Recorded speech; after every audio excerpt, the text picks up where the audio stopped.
നമസ്കാരം. Raf talk ഫുട്ബോളിലേക്ക് അവർക്കും സ്വാഗതം. ഓർഗെ ഹീസസിനെ പോർച്ചുഗലിൻ്റെ കോച്ചായിട്ട് ഒഫീഷ്യലി പ്രഖ്യാപിച്ചിരിക്കുന്നു. 2 ദിവസം മുമ്പ് തന്നെ ഈ സാധ്യത നമ്മൾ റിപ്പോർട്ട് ചെയ്തിരുന്നതാണ്. ഇപ്പോൾ ഒഫീഷ്യലി പ്രഖ്യാപിച്ചിരിക്കുന്നു. ദീർഘകാലത്തേക്കാണ് അദ്ദേഹത്തെ കോച്ചാക്കി വെച്ചിരിക്കുന്നത്. 2030 വരെയാണ് 71കാരനായിട്ടുള്ള കോച്ചിന് ഇപ്പോൾ പോർച്ചുഗൽ അവസരം കൊടുത്തിരിക്കുന്നത്, കരാറ് കൊടുത്തിരിക്കുന്നത്.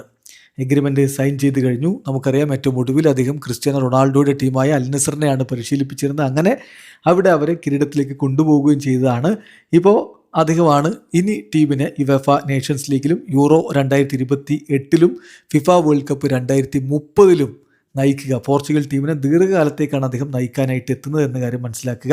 അദ്ദേഹത്തിൻ്റെ ഒരു കോച്ചിങ് കരിയർ എന്ന് പറഞ്ഞാൽ അമോറയിലൂടെയാണ് അദ്ദേഹം തൻ്റെ കോച്ചിങ് കരിയർ ആരംഭിക്കുന്നത്. പിന്നീട് നിരവധി ക്ലബ്ബുകൾ അദ്ദേഹം പരിശീലിപ്പിച്ചിട്ടുണ്ട്. ബെൻഫിക്കയെയും സ്പോർട്ടിംഗ് CPയെയും അൽ ഹിലാലിനെയും ഫ്ലെമിംഗോയെയും ഫെണർബാഷയെയും അൽ നസറിനെയും ഒക്കെ പരിശീലിപ്പിച്ചിട്ടുള്ള ആൾ ഒടുവിലിത പോർച്ചുഗലിൻ്റെ കോച്ചായിട്ട് എത്തുന്നു.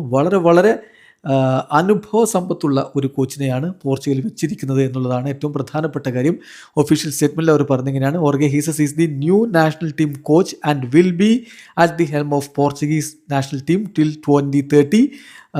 കോച്ച് പോർച്ചുഗീസ് ദേശീയ ടീമിൻ്റെ പരിശീലക സ്ഥാനത്തേക്ക് 2030 വരെയാണ് ഇവിടെ അപ്പോയിൻ്റ് ചെയ്യപ്പെടുന്നത് എന്നാണ് അവർ അറിയിക്കുന്നത്. അവരുടെ പ്രസിഡന്റ്, അതായത് FPFൻ്റെ പ്രസിഡന്റ് പെഡ്രോ പോർണേക്ക ഈ കാര്യങ്ങൾ വിശദമായിട്ട് പറയുന്നത് പുതിയ കോച്ചിനെ കുറിച്ച്. Today we begin A new എറ അറ്റ് ദി FPF എന്നാണ് പറയുന്നത്. ഓർഗെ ഹീസസിനെ പ്രസൻറ്റ് ചെയ്യുന്നു, വലിയ വിജയങ്ങൾ പ്രതീക്ഷിക്കുന്നു എന്നുകൂടി അദ്ദേഹം പറയുന്നു. വീഡിയോ അവസാനിക്കുന്നു. ഫുട്ബോൾ ലോകത്തെ കൂടുതൽ വിശേഷങ്ങളുമായി റാഫ് ടോക്സിൽ എത്താം.